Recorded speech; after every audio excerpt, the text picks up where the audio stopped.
Now to some breaking news. The FAA and the NTSB are investigating how an Alaska Airlines flight and a FedEx cargo plane nearly collided over the skies over Newark Airport. It happened on Tuesday around 8:15 p.m. The other news, the alarming close call at Newark Airport, a near collision between a passenger jet and a FedEx cargo plane. That passenger jet just 150 feet off the ground when it was told to pull up and go around. Another near midair here at Newark International Airport, this time between an Alaska 737 and a FedEx 777. They're trying to thread the needle at Newark, and it's a really, really busy, congested time. Lots of chaos is taking place at Newark late at night, 8 p.m., as Alaska 294 comes in to land on runway 22 left, and runway 29 is in use with FedEx 1582 lined up to land. They're going to be on a collision course with one another, and it gets called off at the very last minute. Alaska gets told to go around. 300 foot of vertical separation between them and the FedEx 777. And I'm here to tell you, folks, that is really, really close. Let's pick up with this ABC News report where they're talking about exactly how close it was. And then I'm going to play for you what was going on in the preceding moments at Newark. It's really fascinating to listen to the whole thing. So let's pick this one up. The incident happening shortly after 8 p.m. on Tuesday. The Alaska jet just 150 feet off the ground, moments from touching down with passengers on board when air traffic control calmly tells the pilot to go around. 294 North Tower runway, aircraft go around. Going around, that's 294.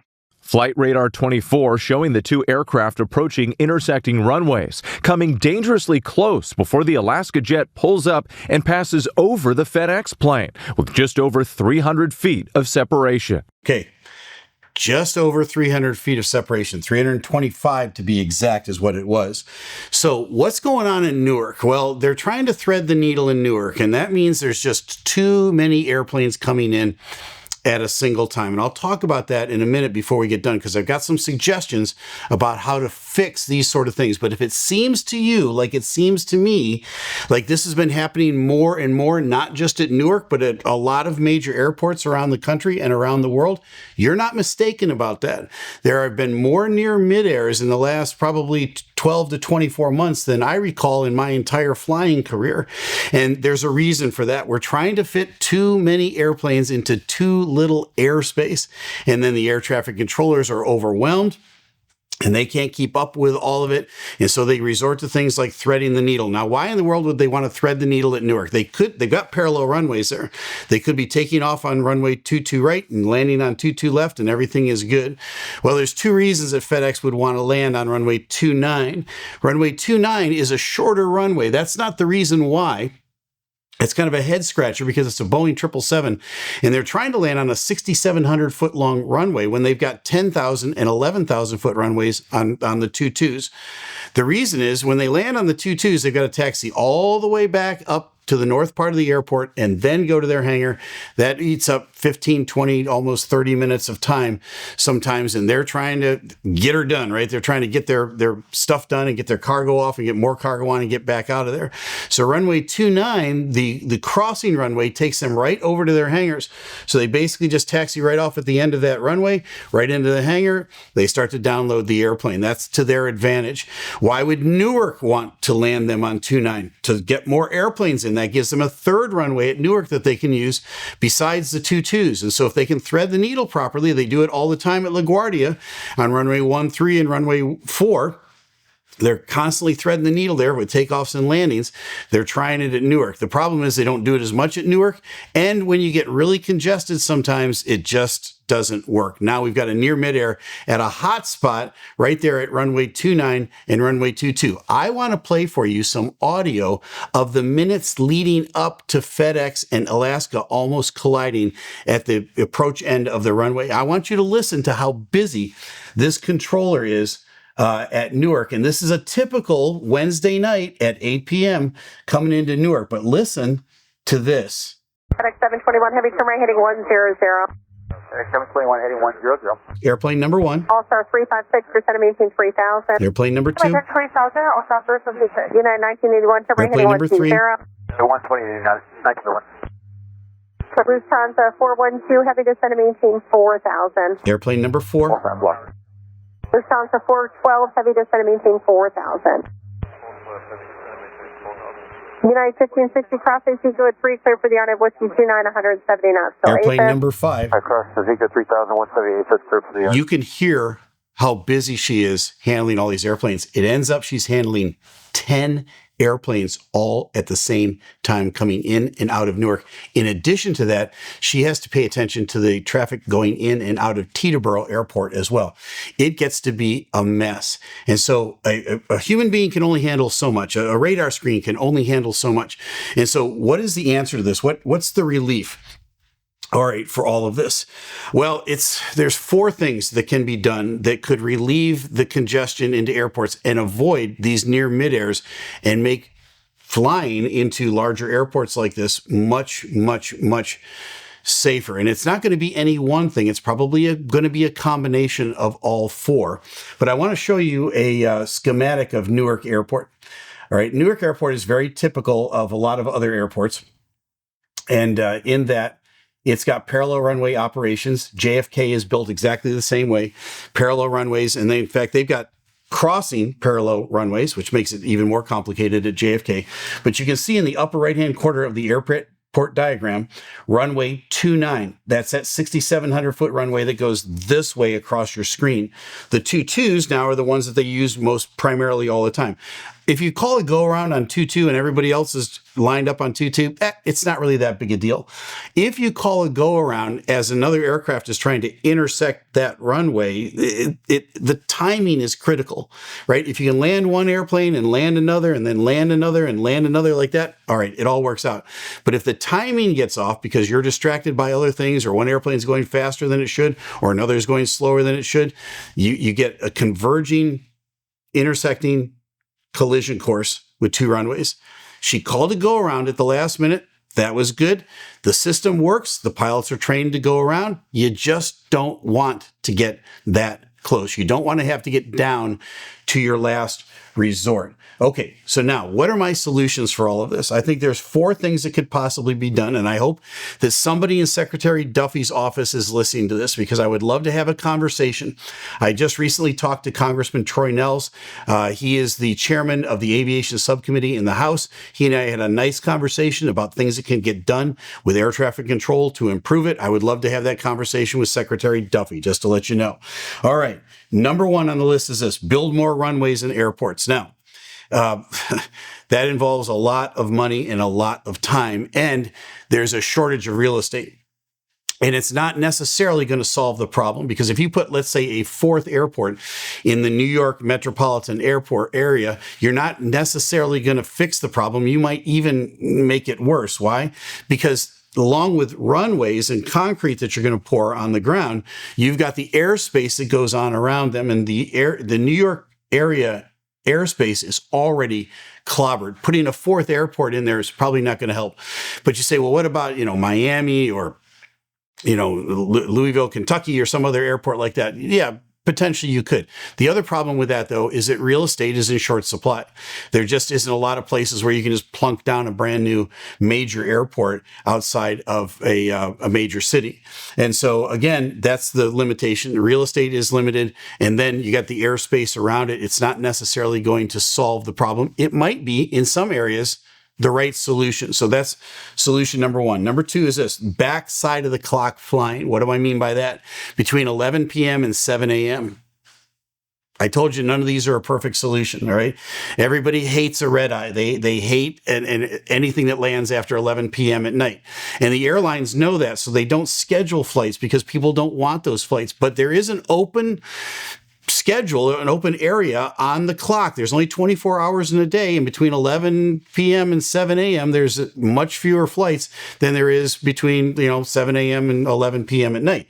Everybody wants to fly during normal business hours. You could put more flights on, landing at 2, 3, 4 o'clock in the morning. It wouldn't be real popular, but there is some relief to the system to be able to do that. The other problem with that is you have to get air traffic controllers to man the towers during those hours, and you have to get more pilots and so on and so forth. So as you see, again, there's no perfect solution here, but that's solution number 2.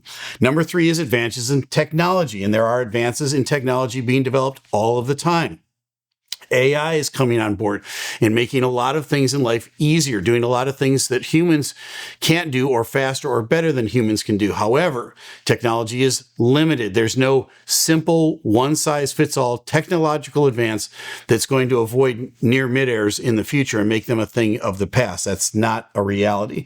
But there are technological advances where you cut down on the amount of talking on the radio. For instance, that air traffic controller, she was limited by the fact that she has to physically talk to these aircraft. And if another aircraft keys up the mic at the same time she's talking, they block one another.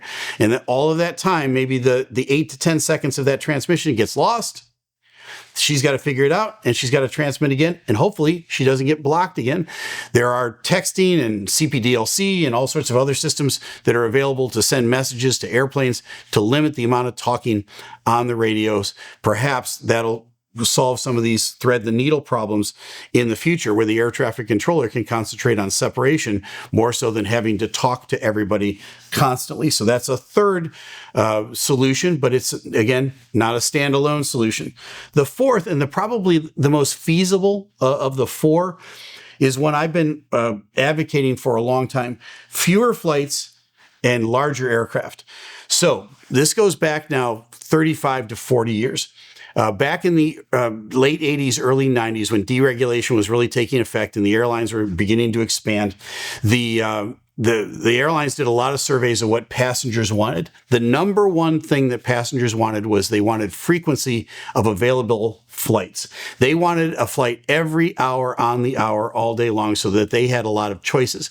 So to give the customer what they wanted, the airlines expanded the regional airlines, the little puddle jumper airplanes, right? They really took off. And in 1997, at my company, we signed this contract that allowed the regional airlines to grow. Why? Because the customers wanted a flight every hour. What you had to give up with that is, instead of an airplane with 200 seats on it, you got an airplane with 50 seats on it. And that same airplane that only has 50 seats on it takes the same amount of airspace and the same amount of space on a runway as an airplane with 200 or 300 seats on it. So from an air traffic control perspective, it's just exactly the same as a large jet, but it takes up that much space. So the answer is reduce the amount of flights, the number of flights. So instead of, 6 flights a day from Pittsburgh, Pennsylvania to New York's JFK, you have 3 flights a day. But instead of 6 of those small 50-seat jets, you put 3 Airbuses on it. You put 3 737s. And now you've got 200 seats available to you, one in the morning, one at noontime, and one in the evening, instead of the 6 that you had prior to that. There's a give and take that's got to take place here. For those of you who love the availability of a flight on the hour, every hour, you're going to have to give up something to get on a less frequently scheduled flight, but at least a larger airplane. Now, the win-win in that situation is this. The air traffic controllers will love it because they don't care what the size of the airplane is. They got to work an airplane, small, large. It's the same amount of work for them. So the fewer flights that they get, the more relief they have, the less likely you're going to have to thread the needle at Newark at 8 p.m. on Wednesday night, and the more likely you are to have avoid a near midair in the future. That's a good thing. The pilots are going to love it because you get paid more for the larger aircraft. So as we transition away from those smaller airplanes into the larger airplanes, but less frequently, the major airlines are going to grow and expand. That's going to take time. There's going to be some incentives put in place for them to be able to go out and buy more aircraft.